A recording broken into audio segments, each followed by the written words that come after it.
Merhabalar, Cities Skylines'in yeni bölümüne hepiniz hoş geldiniz arkadaşlar. Kaldığımız yerden tam gaz devam ediyoruz. Bugünkü hedeflerimizden bir tanesi tarım sanayiyi 5. seviyeye çıkartmak. Bildiğim ne varsa A'dan Z'ye aktararak yapmaya çalışacağız. Şöyle güzel bir açılış yapalım dedim. Hemen şöyle festival alanımızın önünden bizim etkinlik alanlarımız vesairelerimiz, otellerimiz hepsi bu bölgede. Eğlence turizm mekanı burası.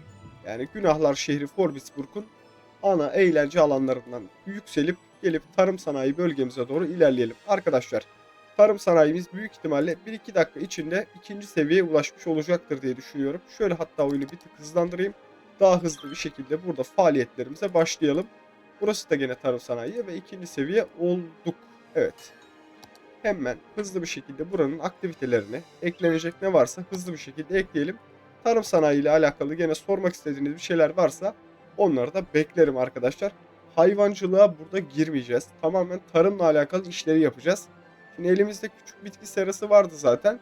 Bir de meyve serası. İkisini birden yapmıştık. Onun akabinde açılan şu anda hayvancılıkla alakalı eşyalar var sanırım. Başka şu an hiçbir şey açılmamış. Bir de çiftlik bakım barakası var. Bizim zaten şu anda bir tane şuna koyalım, hadi bir tane yapalım. Çok bir sıkıntı yaratacağını zannetmiyorum bize. Şöyle bir noktada dursun. Şu anda bizim bir üst seviyeye geçmesi için olması gereken şey 350 personele ihtiyacımız varmış. 590, özür diliyorum, 1500 de üretime ihtiyacımız varmış. Yani bunun için yapmamız gereken elimizdeki üretim kapasitesini bir tık daha arttırmak arkadaşlar. Orta ölçekli 3. seviyede açılıyor. Orta ölçekli gelene kadar ben şurada ufak ufak birkaç tane daha buraya tarımla alakalı eşyalardan dikeyim.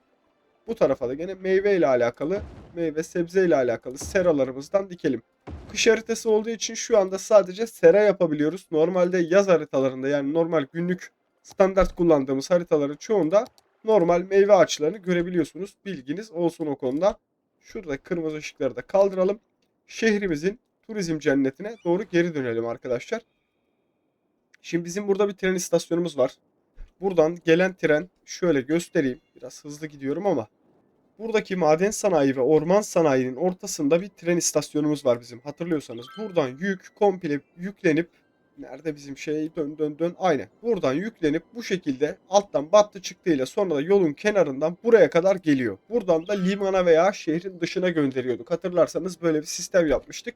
Bu bölümde de ben diyorum ki gene şuradan bir ek atalım. Şöyle bir çaprazdan aşağıya dalalım abi. Şu denizin kenarından götürüp şuradan yükselerek şöyle yolun kenarından tıngır mıngır götürerek şu noktaya bir yere bir tane daha bir şey yapalım. Tren istasyonu yapalım. Buradan da yükü taşıyalım. Yani buradaki gördüğünüz araç trafiğini de bayağı bir azaltmış oluruz diye tahmin ediyorum.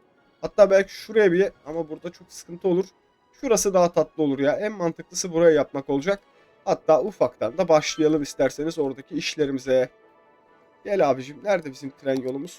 Tren yolu, tren yolu, tren yolu. Şu muydu? Aynen burada.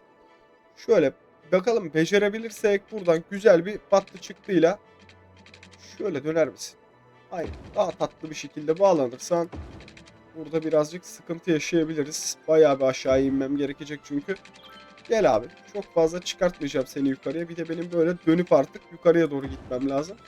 Tamam. Ara ara yükseliyorum arkadaşlar. Çok aşağıya indiğiniz zaman korkunç bir para gidiyor. O sebepten dolayı mümkün olduğu kadar aşağı yukarıyı dengeleyerek götürmeye çalışıyorum. Şurada tekrar yukarı çıkacağım. Yani ben gözükmesini istiyorum yani. Yaptığımız bir şey gözüksün arkadaşlar. Öyle her şey yerin altından gitti mi çok hoşuma gitmiyor. O sebepten dolayı mümkün olduğu kadar gösterişli bir şekilde yapmaya çalışıyorum. Aynen. Vapurlarımızı da engellemiyor en azından bu şekilde olduğunda. Şu taşı da engellemezsen, şöyle dönersen aynen daha tatlı, daha güzel olacak. Eyvah, buradan nasıl geçeceğiz? Buradan mecbur battı çıktı yapacağız.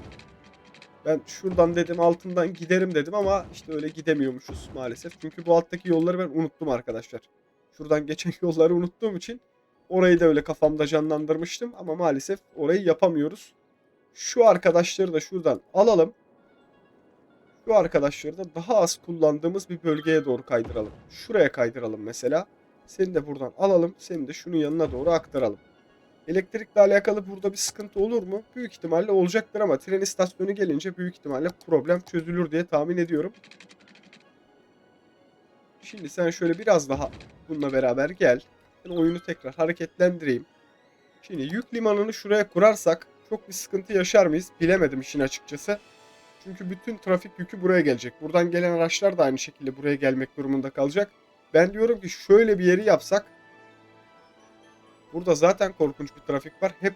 Hepten sarpa sarabiliriz. Bence en mantıklısı şuradan bir yol atalım. Bir tane ek yol atalım abi şuradan. Şöyle gel. Şimdi bak bir kere araba şuradan gelsin arkadaşlar. Bu tarafı tarımla alakalı kullanır mıyız? Bir saniye. Şöyle yok. Herhangi bir tarımla alakalı bir faaliyeti yok. Hani bu tarafa tarımla ilgili bir şey yapar mıyız diye bir düşündüm ama yapmayız abi. Yapmayız. Şöyle gel. Sen buradan da tekrardan o tarafa bağlayacağım seni. Şöylece şuraya kadar yapalım. Hemen tren istasyonumuzu şuraya bir yerleştireyim. Yük treni yapıştır abicim. Zaten geldiği yerden geri gidebildiği için o yüzden çok bir sıkıntı olmayacak bizim için. Şöyle yolunu da bağlayalım tertemiz bir şekilde. Şuradan da gel buraya bağlan. Geldiğin gibi de aynı şekilde geriye dönersin. Tek temennimiz bu. Şimdi şuradaki yolu da şöyle tek şeride çevirelim. Gel abicim sen buradan. Şu yolla yapacağım. Çok abartmadan. Şu şekilde gelsin. Sonra dümdüz tekrar devam et ve şuraya bağlan abi. Oradan da yola basıp gitsin. Kırmızı ışığı varsa şunu da bir kapatalım. Bir de elektrikle alakalı bir sıkıntımız var burada. Elektriği de en yakın şuradan çözebilirim. Şuradan da elektriğimizi alalım. Gel abi gel tren istasyonuna kadar gelsen zaten kafi olacaktır. Oradan da bütün her tarafa dağılır. Artık tren istasyonunda buradan faaliyet gösterecek su yok. Su gelir ya, su sıkıntı değil. Su var, her yerde su var. Al abicim sana su. Ufak ufak hareketlenmeye başladı. Ben eminim ki petrol sanayiden de bu tarafa çok fazla araç gelecektir. Burada güzel bir hareketlilik yakalayacağız bu sayede. Çünkü yani limana mal gitmesi gerekebilir. Bir de limanla alakalı bir çalışma da yapmayı planlıyorduk. Doğru. Bak onu da unuttuk. Tekrar aklıma geldi şimdi liman deyince. Yük treniyle de yani oradan da buraya belki malzeme getirmek isteyenler olabilir. Belki buradan oraya göndermek isteyenler olabilir. İki tarafı da birbirine bağlamış olalım. Şurayı şimdilik kullanamıyoruz. Burayı faaliyete açtığımızda da yani bu tarafı satın aldığımızda da buradan da bir ek atarız şuraya. Hem buradaki tren yolunu hem buradaki iki tarafı da aktif olarak birbirine bağlamış oluruz diye düşünüyorum. Şu ana kadar hiç tren gelmedi. Bir yerden de bekliyoruz trenin gelmesini. Bayağı bir yük bindirdiler ama. Yani bayağı bir vatandaş bir şeyler getirip götürüyor buraya. Oğlum sen ne çabuk doluyorsun ya. Daha geçen bölümün sonunda ben onu açmıştım faaliyete. Maalesef hızlı bir şekilde dolmaya devam ediyor. Tren bekliyoruz. Çuf çuf çuf hadi oğlum gel artık. Yani bu yukarıda olması güzel, en azından görüyoruz. Şuradan da bu tarafa dönen bir tren olacak mı? O da merak konusu. Evet, bir üst seviyeye çıkmışız. Hemen gidelim abi. Orman sanayiyle değil, tarım sanayiyle alakalı diğer işlerimizi de hızlı bir şekilde yerleştirelim. Şimdi orta ölçekliler açıldı artık. Küçükler biraz daha önemini kaybetti diyelim. Bunlar çok daha fazla üretim yapıyor onlara nazaran. O sebepten dolayı bunlardan dolduracağız abi her tarafa. Şöyle gördüğünüz gibi yeterli seviyeye çıkacaktır diyelim. Orta ölçekli seralardan da şöyle birkaç tane yapıştıralım. Şimdi meyve suyu vesaire fabrikalarını kurmaya kalkarsak bu sefer bize şey lazım olacak. Meyve bahçeleri lazım olacak. En azından meyve suyumuz bilmem nemiz ıvırımız zıvırımız da üretiliyor olsun ki iki işi birlikte aynı anda götürebilelim. Burada sağımla alakalı genelde şeyler açılıyor. Başka herhangi bir sıkıntı şu anda yok. Un değirmeni var. Bak un değirmeni yapabiliriz. Un değirmeni yapabiliriz. Evet. Un değirmenini şuraya bir yere atalım. Şu tarafa atalım. Ya yolu çok fazla meşgul etmek istemiyorum. Depoları vesaireleri biraz daha yol dışına bir yere çekmek istiyorum. Yani mesela şuradan ileriye olabilir. Veya şu tren yolunu şuradan bir çapraza yol çıkartıp şuraya depoları atabilirim. Tek şerit tarzında şöyle küçük bir yol. Ya malum bayağı bir sıkıntı çıkartıyor. Depoların olduğu yerler bizi bayağı bir üzüyor arkadaşlar. O sebepten dolayı şöyle çapraz bir yol atayım. Oraya doldurayım abi depoları. Eğer trafik olursa farklı bir sisteme taşırız onları. Şöyle gelelim. Bizim burada ne var abi? Küçük tahıl deposu var. Yapıştır abi şuraya tahıl depolarını. 3 tane tahıl deposu atalım. Onun haricinde başka bir açılan bir şey yok zaten. Sağımhane ile işimiz yok. Sığır kulübesiyle de işimiz yok. Bir de un değirmeni işimiz var. Un değirmenini de şuraya yapacaktık. Aklımızda şurası vardı. İki daha bak bu birazcık şeyi öldürüyor galiba. Dur. Oyunu durdur abicim. Oyunu durdur. Şöyle yapsak. Şuradan bir yol atsak. Şöyle çapraza doğru çıkarsak. Şuradan şöyle çapraza çıkarsak. Zaten çok aman aman bir fabrika yok. Hani o yüzden çok sıkıntı yaratacağını ben zannetmiyorum. Ama şöyle şurada bir yerde olsun ki en azından çevre kirliliği şeyi rahatsız etmesin. O ses mi acaba yoksa çevre kirliliği mi? Bir saniyenizi rica edeyim. Bir bakalım. Çevre kirliliği yapıyor. Yani gürültü kirliliği 50, çevre kirliliği 20 şeklinde gözüküyor. O sebepten dolayı biz hiç o riske girmeyelim abi. Tarım arazisini kirletmeyelim. Şu şekilde şuraya 2 tane şundan koysak zaten problemi çözer orada. Bence çok rahat bir şekilde işimizi görecektir diye ümit ediyorum. Şuraya da sıcak su verelim. Yine aynı şekilde şuraya da sıcak suyumuzu verelim. Ham madde yok diyor. Ham maddeleri gelecektir onların hızlı bir şekilde. Ah, seni taşımayı unuttuk mu biz ya? Üçüncüsü fazla oldu birazcık ama yapacak bir şey yok. Üçüncüsü fazla oldu. Artık 3 taneyle mecbur besleyebildiğimiz kadar besleyeceğiz. Şu anda durumumuz nedir abicim? İyi. Personel sayısına neredeyse yaklaşmışız. Büyük ihtimalle dolduracaklardır onu. Üretimde 4500 kapasitede üretim istiyor. Şu küçüklerde 20 kişi çalışıyor. Büyüklerde 22 kişi çalışıyor. Çok bir fark yokmuş. Dedim acaba yıkıp büyüklerinden mi diksem diyecektim ama gerek yok bence. Şuraya sadece birkaç tane daha bitki serası atsam biz şey işini doldururuz. Personel işini en azından ortadan kaldırmış oluruz. Şu anda durumumuz nedir? Bana bir bilgi verir misiniz? 529 yeni gelenlerle beraber çok rahat bir şekilde 550 kapasiteye gelecektir personel kapasitesi. Üretimde gördüğünüz gibi cayır cayır artmaya başladı artık.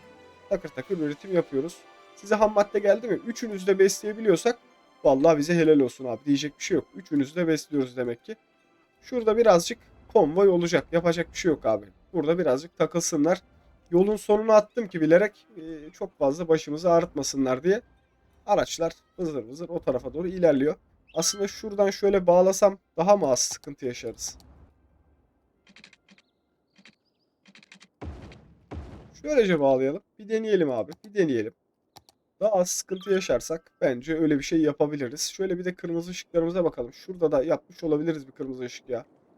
Şunu da kapat abi. Rahat rahat takılsın herkes. Kırmızı ışıksız bir şekilde rahat rahat herkes kafasına göre takılsınlar. Işık yok abi bizim şehrimizde. Şurayı da tek yöne çevirebilirim ilerleyen zamanda. Dümdüz ileriye doğru ilerlerler. En azından burada da bir trafik oluşturmazlar abi. Vatandaşlara yani şuranın rahat hareket etmesini istiyorum. Onun haricinde başka istediğim hiçbir şey yok. Tamam mıyız gençler? Ne durumdayız abi? Ne durumdayız? Bana bir tekrar bilgi verin. 3000'e yaklaşmışız. 550'de personele oturmuş durumda. Bir de buraya bir işçi kompleksi yapmamız gerekecek arkadaşlar. Bir yerden de nüfusu arttırmam gerekiyor. Gördüğünüz gibi 45 binde sabitte kaldık.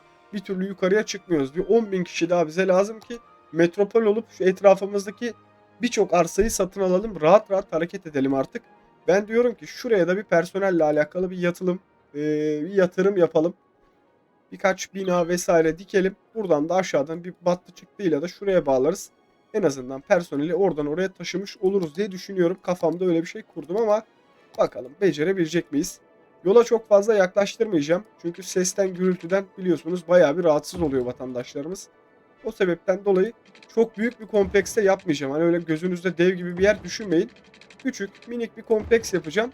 Tamamen tarım ve petrol işçilerinin ortaklaşa kaldığı TOKİ binaları tarzı bir şey olacak burası. Bunlara bir de sosyal konut vesaire gibi şeyler de lazım. Yani bu vatandaşları buraya attık ama bunun marketi, çarşısı, okulu, hastanesi gibi birçok şeyin de olması gerekiyor. Bir yerden de onları da yerleştireceğiz buraya tabii. Vatandaşlarımızı öyle buraya attık dımdızlak bıraktık yok arkadaşlar. Buradaki vatandaşlarımızın tamamen bütün A'dan Z'ye eğitiminden şeyine kadar hepsini biz karşılayacağız. Belediye olarak tabii ki buraya kadar attıktan sonra haliyle bir şeyler yapmanız gerekiyor. Şöyle buradan gel tekrardan şuradan da şuraya çıkarsan çok tatlı bir şekilde bir görsele kavuşuruz diye düşünüyorum. Seni de şuradan şuraya bağlayalım.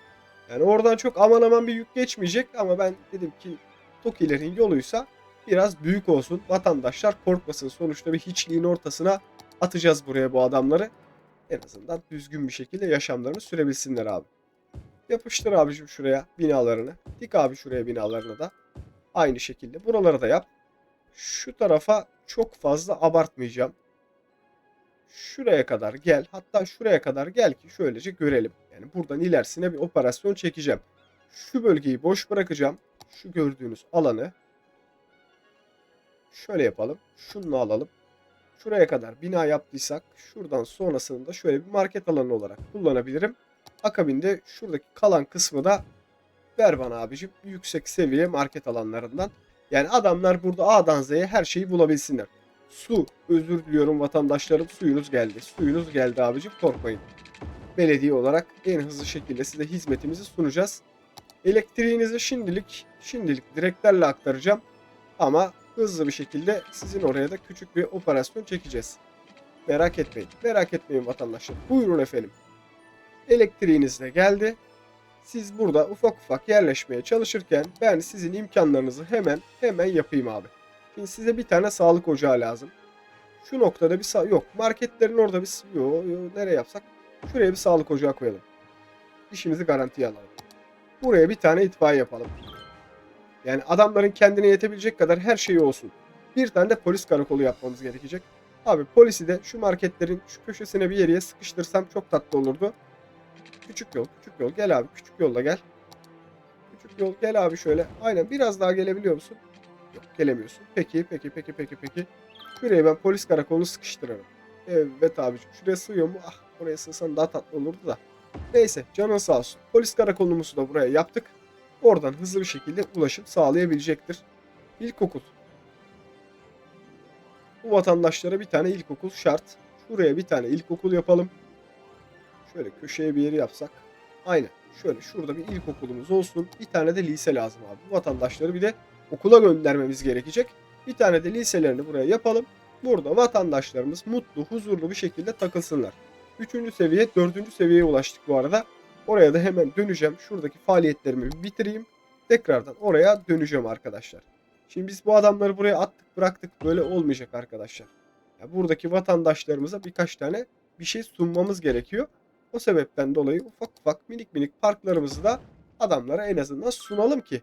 Yani adamlar desin ya kardeşim bizi buraya atmışlar ama adamlar bize imkan da sağlamış, bir şeyler var desin yani. Boşu boşuna öyle attılar buraya bizi bıraktılar demesinler. A'dan Z'ye her şeylerini kuralım. Bir tane de krematoryumlarını yapalım. İsteyen burada kendini yaktırabilsin abi. Marketlerin orada çok şey olur ama şurada olsun krematoryumumuzda ya. Çarşının en ucunda, çünkü o taraflara bina gelecek, nüfus geleceği için çok fazla oraları zorlamak istemiyorum. Bir tane de otopark yapalım şu adamlara. Otoparkımız şuradaydı değil mi? Şurada bir yerdeydi yanlış hatırlamıyorsam. Aynen. Çok büyük bir otoparka gerek yok. Zaten korkunç bir nüfus olmayacak ama en azından küçücük bir otoparkları olsun. Vatandaşlar arabalarını park etmek isterseler oraya tık diye park eder geçerler. Abi hemen geldik. 4. seviye tarım sanayisi demek. Şu demek. Ne açıldı bizde şu anda? Büyükler açılmamıştır. Sadece orta ölçekliler devam ediyor. Bir de birkaç tane daha işletim tesisi açılmış olabilir. Kesimhane açılmış. Başka da bir şey yok. Ahır. Siloda da büyük silo açılmamış. Onu da kullanamıyoruz. Onun haricinde başka bir şey yok. Zaten un değirmeni bayağı bir yaptık. Sadece büyükleri bekleyeceğiz. Geniş seraları bekleyeceğiz. Bir de personel kapasitesini doldurmamız gerekecek. Ne durumda abi bizim personelimiz? 800 kişi lazım. 664 kişi varmış. Kafi değil. Hemen dolduralım. Abi nerede bizim şu bitki serası? Yap abi orta ölçeklilerden birkaç tane daha şuraya. Yani şu anda kurduklarım arkadaşlar tamamen geçici amaçla kurduğum seralar. Bir üst seviyeye çıktığımda bunların hepsi komple yıkılacak. Bir büyükleriyle değiştirilecek. Çünkü üretim kapasitesi daha fazla olduğu için büyük seralara geçeceğim. Tabi yerle alakalı sizin yeriniz müsaitse ona göre bir operasyon çekersiniz. Şu an yaptığım tesislerle de büyük ihtimalle personel sayısına da ulaşırım diye tahmin ediyorum. Bir kontrol edeyim tekrardan. Bu arada tren gidiyor. Aynen, trenler boş gidiyor galiba bu tren. Çok ufak birkaç tane tanker bir şeyler doldurmuşlar. Onun harici tren boş gidiyor ve boş geliyor. Buradaki üretimin artık hızlanması lazım. Trenlerin boş gitmesini kimse istemez. Personel sayımız ne durumda? Yani 50 kişilik daha bir kapasite kalmış. O dolacaktır. Tam olarak hepsi %100 dolu değildir. Gördüğünüz gibi 12 çalışan, 15 çalışan falan var. Şuradaki vatandaşlarım da buralara geldiği anda büyük ihtimalle buradaki döngü tamamen düzgüne dönecektir diye tahmin ediyorum. Bayağı da bir yerleşti vatandaşlarımız. Ya her şeyleri var. İlkokulları var, liseleri var vesaire var. Hani birçok şeyi yaptık. Bence memnun olacaklardır diye düşünüyorum. Şuraya bir şey vermedik mi biz? Buraya bir şey vermemişiz. Ne oldu? Niye üzüldünüz? Bir şey üzüldüler ama anlamadım. Bir şey üzüldüler. Neyse yapacak bir şey yok. Üzülmesinler. Üzülmesinler abicim. Vatandaşlarımız üzülmesin. Sevmeyiz. Üzgün vatandaş çok fazla sevmeyiz. Abi şuradan bir yol çıkartacağım. Bak şuradan bir yol çıkartacağım. Şöylece. Yok. Burası yamuk. Burası yamuk. Şuraya bir yere bir otobüs garı sıkıştırmaya çalışıyorum da. Şöyle yapacağım. Ufaktan bir dengeleme yapacağım abi. Şunu en büyüğü aç. Şunu da aç. Şurayı baz al. Şurayı bir indir. Hafiften. Hemen şuradan tekrar yolu çek. Bu tarafa doğru çıksın. Çok bir sıkıntı olmaz. Gerekirse buraya da birkaç tane market alanı atar. Burayı da toparlarız. Otobüs garı çok fazla ses yaptığı için birazcık uzaklaştırmak istedim şehirden. Yani buradaki vatandaşlardan az bir şey daha uzağa gitsin ki vatandaş memnun yani. Mutsuz olmasın abi. Üzgün vatandaş sevmiyoruz biz. O sebepten dolayı oraya küçücük bir dışarıya doğru aktardım. Hatta bu otobüs garının karşısına da ufak tefek abi suyunu da verdik. Hemen şuraya birkaç tane. Bu adamları mutlu edelim abi. Buradaki vatandaşlar biraz yokluğun kenarında kıyısında yaşıyorlar. Dediğim gibi abi al sana botanik bahçe diyecektim de çok büyük.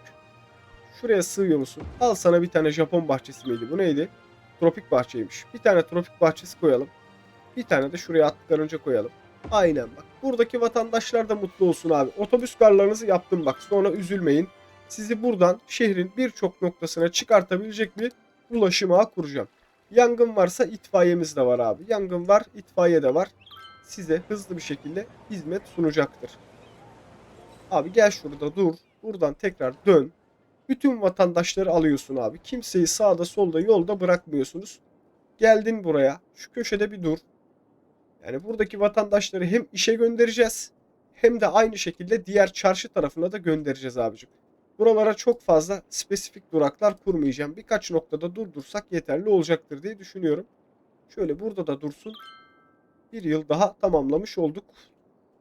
Gel abi burada dur tekrar. Sonra şurada dur. Buradan da yukarıya doğru yardır geç abicim. Devam et. Şurada bir dur. Tekrar buraya bağlan. Yolunu tamamla. Güzel. En azından vatandaşları işlerine göndermek için güzel bir ulaşım sistemi yaptık. Yani burada herkesin arabası olacak diye bir şey yok. Bizde vatandaşlarımızın arabası yoksa otobüs hattı var belediyemizin dedik ve belediye otobüslerini faaliyete soktuk. Bu mavi renk hattı düzenle diyelim abi. Araç sayısını kısacağız abiciğim. Araç sayısını düşür 5'e kadar.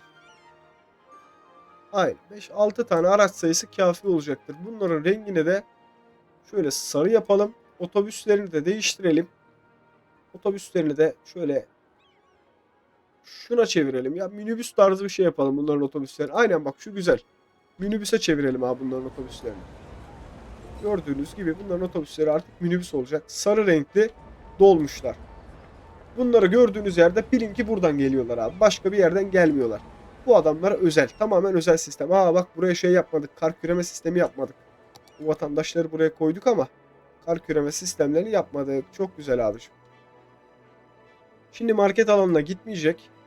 Tamamen buradan böyle dümdüz yardırıp çıkacakları da bir tane daha yol yapacağım. Bu da gelsin. Şuradan birkaç noktaya uğrasın. Yani buraya da gelsin bu vatandaşların otobüsü. Bu adamları boşu boşuna şey yapmadık abi. Üniversitenin oraya atmam gerekecek aslında. Gel abi şurada dur. Birkaç noktada durduralım. Şurada durmasınlar. Şu borsa binasının burada dursun. Belki adam bankada işi olur. O yüzden orada dursun. Belki eğlence merkezine gelmek ister. Sen şuradan gel. Şurada bir yerde bir dur bir daha. Oradan sonra gel üniversitenin önünde dur abicim. Seni şurada bir durduralım. Buradan sonra da yardır devam et abi. Bir başka da bir yerde durmadan devam et. Bu kaç tane durak var burada ya? Tamam burada dur. Sonra seni tekrar buradan alacağız. Tıngır mıngır geleceksin abi. Bir tane şurada duracaksın. Oradan sonra da gelip buraya bağlanacaksın ve tertemiz bir şekilde otobüs hatlarında çıkmış olacak. Şimdi şu yeni otobüslerim de bir çıksın. Siz şunlar mısınız? Diğerleri yeşildi zaten. Şunların hemen tipini de değiştirelim. Şunları da aynı otobüslere çevirelim. 25 kapasiteli otobüslere. Rengini de yeşil yapalım abi. Bir sarı bir yeşil. Yani buranın otobüsleri bir sarı olsun bir de yeşil olsun. Tertemiz bir şekilde otobüslerimiz çıktı. Sarı hatlı otobüs petrole, madene, o taraflara doğru gidiyor. Yani sanayi tarafına doğru gidiyor.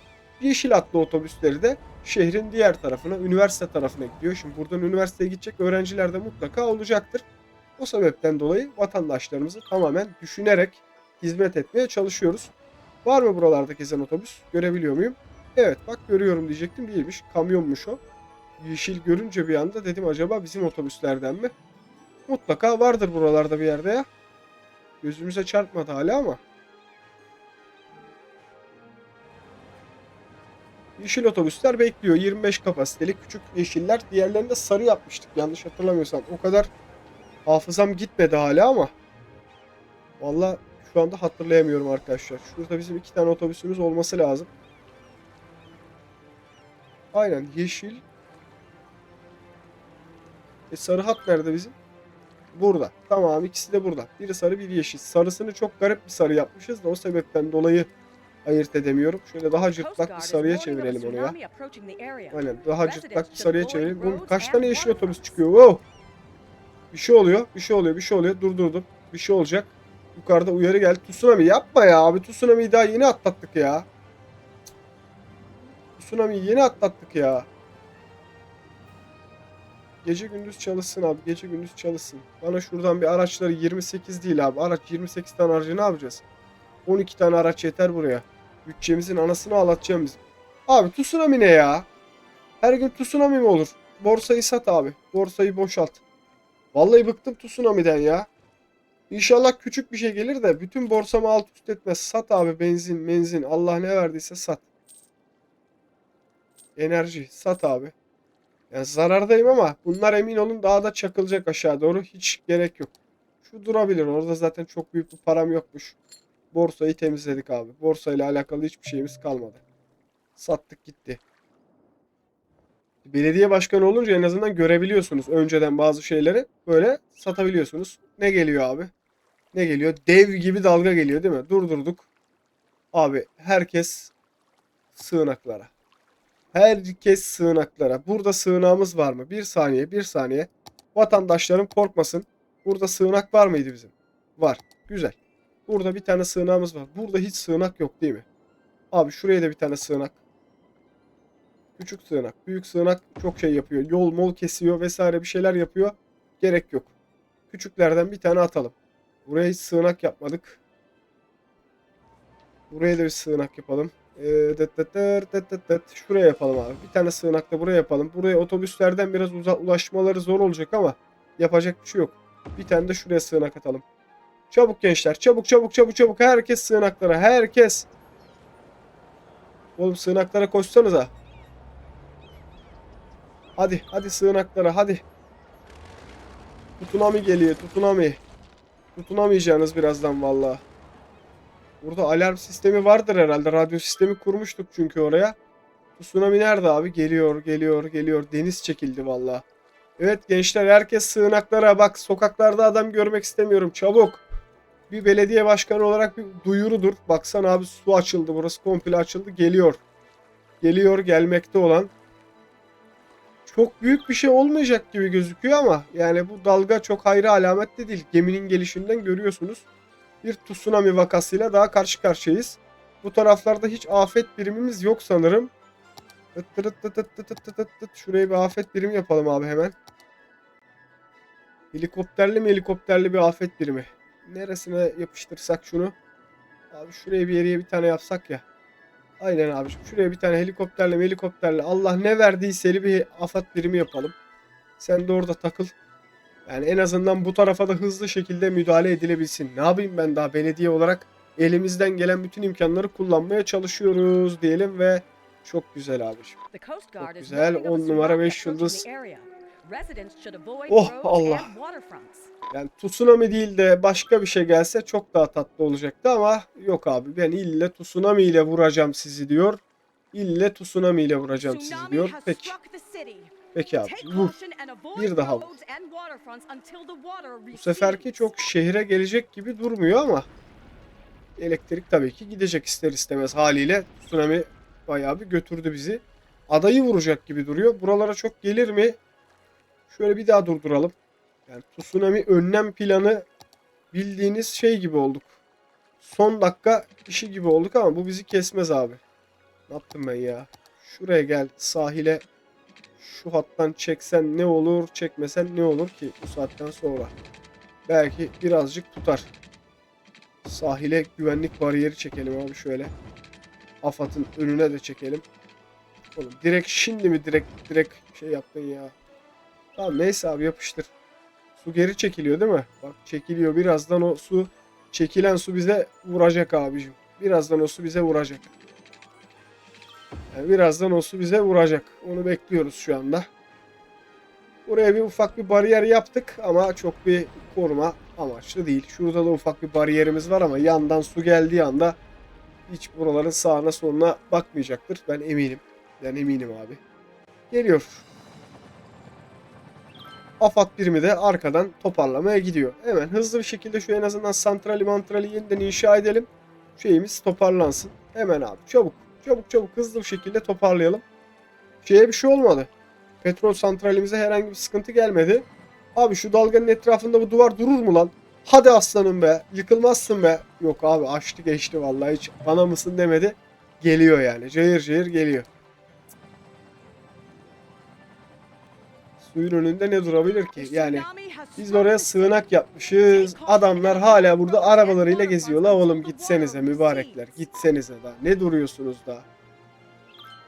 Yani dön geri oğlum. Tamam. Bak. Burada bir geri hareket oldu. Geçme şurayı. Geçme şurayı. Ne olur. Yok abi geliyor ya. Gümbür gümbür geliyor valla. Borsa yükseltmesi mevcut borsanın da bize de yükselttiler. Şuraya bak. Daha oraya gelmeden vatandaşların yarısı öldü burada ya. Burada ne oldu ki acaba?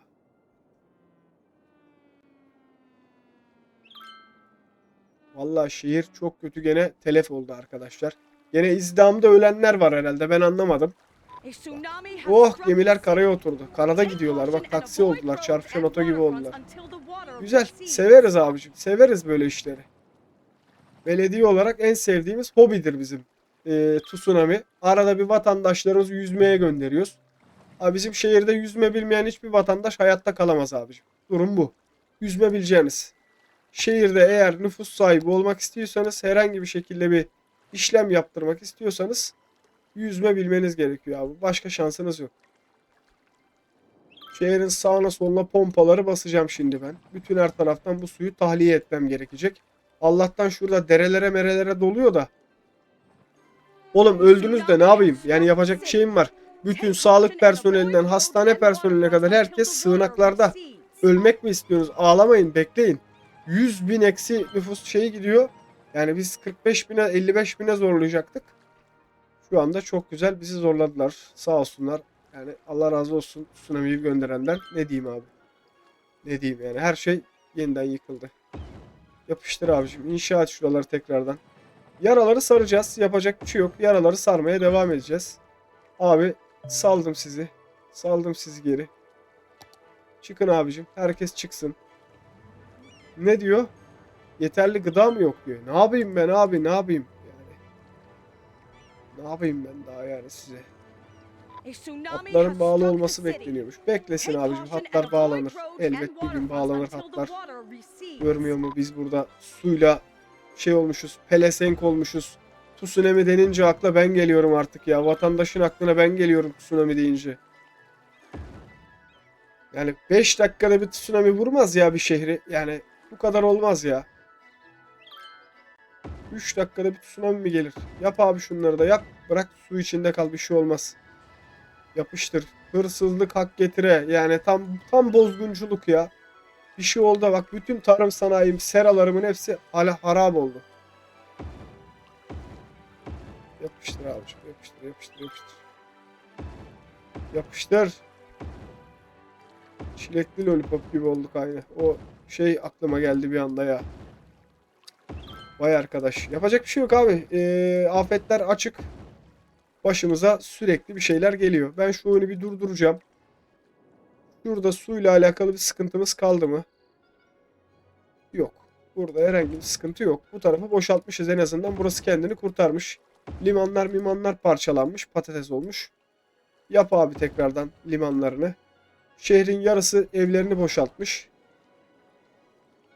Tamam, buralarda başka yıkık dökük bir şey yok. Bu sefer tsunami tahmin ettiğim gibi petrol bölgesini vurdu. Öyle bir şey zaten bekliyorduk. Ama bu kadar erken beklemiyorduk işin açıkçası. Ee, Yapacak bir şey yok. Şunları ben bir patlatayım abi. Sıkıntılı boş binaları. Ondan sonra tekrar kaldığımız yerden devam edelim. Yani su pompası koydum sağa sola. Gördüğünüz birkaç noktaya su pompası koydum ki çeksin suları diye. Şurası temizlemiş. Bu hatta ufaktan geliyor. Buraya doğru birazcık daha su geliyor. Çeksin abi şunu da. Şunu da alsın götürsün. Şurada gene yok olan, yıkılan bazı şeyler var. Bu ne abicim? Burada ne yıkılmış? Deprem sensörü yıkılmış. Ya bu arada şey ne oldu ben anlamadım. Büyük ihtimalle biz bir şey kaçırdık arkadaşlar. Bu kadar vatandaşın ölmesi normal değil. Gerçekten normal değil. Ya elektrik kesintisinden bir şey oldu. Bir sıkıntı var orada. Orayı çözemedim ben de ama halledeceğiz. Yaraları sardık en azından. Elektrikle ilgili ufak bir problemimiz var. Yollar hala sular altında burada. Abi at şuraya da bir tane pompa. Kentin sınırları dışına yapılamaz diyorsun. Peki. Peki abicim. Az şuraya şundan bir tane koyalım. Suyu bir çeksin. Suyu çek abi sen. Şuradan dışarıya aktar. Elektrik gelir ya dostum. Elektrik gelir. Elektrikle ilgili bir sıkıntı gözükmüyor şu anda ama yol büyük ihtimalle patlak olduğu için yoldan kaynaklı mı sıkıntı yaşıyoruz? Bir dakika, bir dakika abi. Yakıt yok. Yakıt yok abi. Nükleer santral yapıyorum. Hadi aslanım bakayım. Şimdi de elektrik yok de. Aha da size nükleer santral. Deniz kenarında hem de. Yani herhangi bir sıkıntı olduğunda bütün sızıntı şehri yok edebilecek seviyede bir nükleer santral kurdum oraya. Böyle yani her Romero yaptık yani birazcık. Sen onu yapıyorsan ben de bunu yapıyorum dedim. Gördüm ve arttırdım arkadaşlar. Güzel bir potansiyele çevirdik işimizi. Bir de bu arada isimler var. İsimleri de vereceğim abi. Bir türlü fırsat bulamadık. İsimleri de şimdi hemen yerleştireceğim. Şöyle şunları bir yeniden inşa edeyim. Bunlar başımıza bela olmadan. Çünkü çöp tesisleri bayağı bir şu anda şehirde ağlıyorlar. Çöp çöp çöp diye. Tamam burayı hallettik. Şuraya bakacağım. Şu anda buranın durumu ne durumda bilmiyorum. Ana bina çalışmıyor ki. Biz ne bak buraları tekrar inşa edeceğiz mecburen. Yapıştır abicim. Bir para gitmiyordur diye tahmin ediyorum yeniden inşaatta ama eğer gidiyorsa da yapacak bir şey yok. Benim buraları tekrardan kurmam lazım. Şu sera işleri önemli işler çünkü tarım sanayi 5 yapacağız dedik. Daha hala hiçbir şey yapamadık. Yollar hala sular altında. Çözeceğiz ama. Çözeceğiz abi. Tsunami'yi hiç beklemiyordum. Bu kadar erken gerçekten tsunami beklemiyordum. Bana da sürpriz oldu diyelim. Şimdi şunları da yaptık mı büyük ihtimalle başka da bir sıkıntımız kalmıyormuş gibime geliyor ama tamam bu da okey. Afat binamız çalışıyor. Burada sıkıntımız yok. Şurada bir şey yıkılmış. Bu ne abicim? Tamam itfaiye binası yaptık. Sorun var mı gençler? Yok. Suyu aldın mı? Almışsın. Burada tren yolu ufaktan su altında kalmış ama oraya da yapacak bir şeyim yok abicim. Hatlar çalışıyor. Şu içeride su kalmış. Gördüğünüz üzere burayı kapattığım için şuranın arkasında bildiğin göl oluşmuş. Tatlı bir turizm. Turizm cenneti. Bize şimdilik sıkıntısı yok. Ben şu hemen isimleri bir vereyim. Bir kontrol edeyim neler vardı. Hemen geliyorum. Mehmet Ege Kulesi olarak burayı yaptık. Hemen döndük. Şurada bizim bir tane erkek öğrenci yurdumuz vardı. Nerede bu abicim? Şurada. Ticaret okulu yurdu. Bunu da Ersen erkek öğrenci yurdu yapıyoruz abi. Öğrenciyi uzatmayacağım. Şöyle erkek yurdu olarak değiştirdim burayı da. Ona herhangi bir yere verirsin yazmış. Ona da erkek öğrenci yurdu yaptık arkadaşlar. Orası öyle olsun. 2 kişi daha var. Hemen şurayı da Emre Geylan AVM olarak burayı değiştirdik. Bir tane daha bize o tarz bir şey lazım. Hemen şurada bir bankamız vardı galiba. Bizim yanlış hatırlamadıysam. Aynen. Buraya da Abdullah Bağlar Bankası olarak da burayı değiştirdik. Evet isimlerimizi de vermiş olduk. Şimdi gelelim kaldığımız yerden sıkıntılarımızı çözmeye. Şurada gene ufak bir inşaat yapmamız gereken bir yer varmış. Bir tane de şurada bir yerde gözüküyordu galiba. Yok gözükmüyor. Ha şurada. Bir yerde gördüm çünkü uzaktan bakarken. Nerede olduğunu tam olarak kestirememiştim. Tamam burası okey. Şurada ufak tefek problemler var. Ya buraya bir şey yapacaktım ben. Aklımda vardı ama unuttum o ara. 50 tane işle uğraşınca maalesef bazı şeyleri unuttum. Tamam, şehir normale dönmüş. En azından sistem tekrardan çalışır pozisyona gelmiş. Şimdi biz şuradan yükseltmemizi yapalım. Yükseltilmiş plaza ve büyük bankalar artık faaliyete geçmiş. Yatırımlarımızı yönetelim. Ufak tefek bir şeyler alalım abicim. Tarım endüstrisinden alalım. 2 milyonluk almaya gerek yok abi. Şöyle bir 1 milyonluk bana sarsan 510 tane yeterli olacaktır. 510 tane tarım endüstrisinden alalım.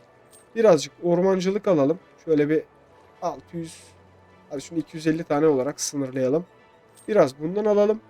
Biraz da petrol alalım abi. Petrolden de bana bir 250 tane sarsan kafi olacaktır. 250-250 almış olalım. 250 de petrol aldık. Paramızın çoğunu gömdük borsaya. Burada dursun.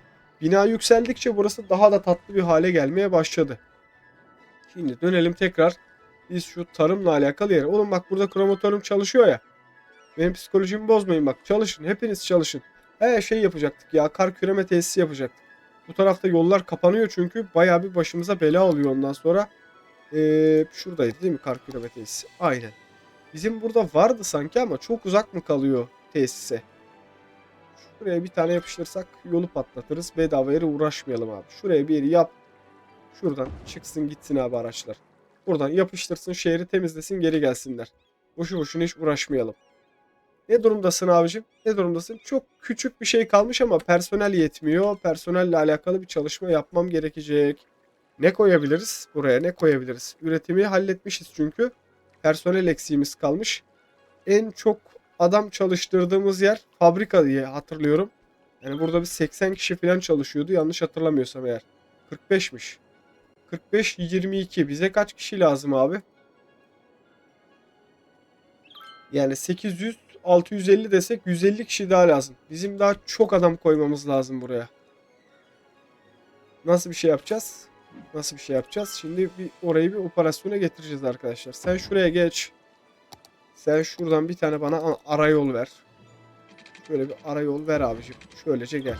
Şuraya artık birkaç tane daha bir şeyler atmam gerekecek. Çünkü şey sığmıyor. Yetmiyor yani maalesef. Yetmediği için şöyle birazcık arttıracağız sayıyı. Başka türlü olmayacak bu iş. Şuralara yapıştırabildiğim kadar yapıştıracağım. Ne yapayım? Mecbur. Mecbur arkadaşlar. 21, 1, 2, 3, 4, 5, 6 tane koyduk. 120 kişi falan yapar hemen hemen. Buraya çok zor. Yol geçirme şansım yok. Bir tane daha şey yaparsak, şundan yaparsak büyük ihtimalle sorunu çözmüş oluruz gibime geliyor. Bir yer var mı burada? Evet, bir tane daha sıkıştırdık. Güzel, tamam. Büyük ihtimalle personel sorunu çözülmüştür diye ümit ediyorum. 716. Çünkü üretim kapasitesini doldurmuşuz. Sadece personel sayısını dengelemem gerekecek. Onun haricinde başka bir şeyle alakalı bir sıkıntımız yok. Şuraların dışında da ufak tefek var. Bak şöyle yapalım. Meyve serası diyor değil mi? Aynen. Meyve seralarından şuraya şöyle 2 tane 3 tane atalım. Aynı şekilde şunun yanına da şöyle diğer yolun kenarına da şöyle 3 tane attık mı? 3 atamayacağız. 2 tane atsak kafi olur. Büyük ihtimalle şu anda işçi sorununu çözmüş oluruz diye tahmin ediyorum ama çok küçük bir problemimiz var. 750'ye kadar geldi. Tamam, çözülür. Burada ne yıkılmış mübarek? Bu köşede ne vardı ki? Evet, depo varmış. Sensör varmış. Depo mu dedim? Sensör, deprem sensörümüz varmış. Ama o şehirde bir şey oldu arkadaşlar. Ben ona eminim ya. Yani öyle boşu boşuna durup dururken patır kütür yıkılmaz orası. Bir şey oldu orada. Orası da patates oldu vallahi. Durup dururken de arka yerlerde bayağı bir şeyler yıkıldı çünkü. Su yok. Oh. Eyvah eyvah. Bu arada arkadaşlar size şunu göstereyim. Bak. Su yok. Buradan pompalar öyle bir çekiyor ki su kalmamış burada. Bunu buradan taşıyacağız. Buraya alamıyoruz. Şehrin dışı. Şuraya alacağız mecburen. O da oradan çeksin bari suyu. Çünkü su sıkıntımız var. Yani gerçekten su toplayamıyoruz. Yani orada su kalmadığı için bizi bayağı bir tane pompa boş çalışıyor gibi bir şey oluyor. Yani yakında bu şeyin gezeceği su kalmayacak ortalıkta. İşimiz zor. Gerçekten işimiz zor arkadaşlar. Abi çok zor bir şey değil ya. Şöyle şuradan karşıdan karşıya bir tane atarsın. Şu pompanın çalışması lazım. Benim çünkü suya ihtiyacım var. Isınma değil. Suya bir bakabilir miyiz? su yetmiyor arkadaşlar. Şu 2 pompa bizi gerçekten bayağı bir yoruyor. En azından bak 3.'yü oradan alınca birazcık su kaçmaya başladı. Yani şuradan artık su geçecek. Şu kanadı boşaltmayacağız komple. O su tesislerini biraz dağıtmam gerekebilir. Başımıza bayağı bela olacak. Bak 3.'yü sağ tarafa kaydırınca durum bayağı bir toparlandı. Güzel, güzel. Tamam, şu anlık sıkıntımız yok. Bu da zaten 5. seviye olmak üzeredir diye tahmin ediyorum. Yani 85'te kalmış. Hadi oğlum 85-86 gelirsin artık. Birkaç kişi daha doldururuz diye tahmin ediyorum ben ya. Hani 6 kişi çalışıyor burada. Bir zahmet doldurun buraları da. Sistemi anlamışsınızdır diye ümit ediyorum. Arkadaşlar bölümün sonu. Umarım bölümü beğenmişsinizdir. Beğendiyseniz beğenip paylaşmayı unutmazsanız çok sevinirim. Kendinize iyi bakın diyeyim şimdiden. Hoşçakalın.